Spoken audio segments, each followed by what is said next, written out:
እቺን ሴት ሁኚ። ለቃላት አጠቃቀሚ በጣም ይቅርታ። ሴትነትሽን ጠብቂ። ተራ ሴት አትሁኚ። ነይ ስለተባልሽ ገቢት ወጥሽ አትጂ። ቁጥሽን ለጠየቀሽ ወንድ ሁላ አትስጪ። ፎቶሽን በየሶሻል ሚዲያው እርቃንሽን አትልቀቂ። ክብርሽን ዝቅ የሚያደርጉ አለባበሶችን አትልበሺ። ቤተክርስቲያን ሂጂ። በሃይማኖትሽ ጠንክሪ። ሁሌም ቢሆን ተፈላጊ ሴት ሁኚ።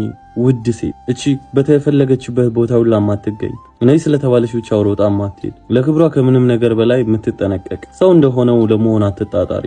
አንቺ ሁኚ። ማንነትሽን አትቀይሪ። ለማንም ወንድ ብለሽ የህይወትሽ ትልቁ ህልምሽን አትርሺ።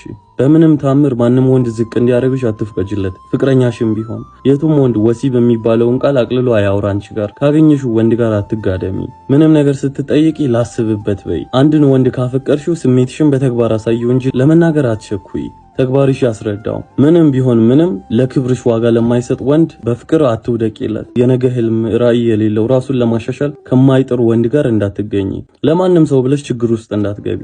የማትችውን ነገር አልችልም በይ። ራስሽን አደጋ ውስጥ እንዳትገጂ። የብዙ ሴቶች የውድቀት መጀመሪያ ያ ነውና የምትችውን ነገር አድርጊላቸው። የማትችውን ነገር ስትጠየቂ ግን ይቅርታ ብለሽ ዞር በይ። በማትችው ነገር ውስጥ ገብተሽ ራስሽንም ሆነ ቤተሰቦችሽን አደጋ ላይ እንዳትጥይ። እንደዚህ ቻንስ ሴት ስትሆኚ ነው ትክክለኛዋ ሴት የሚለው መጠሪያ የሚገባሽ። በደንብ አስቢበት።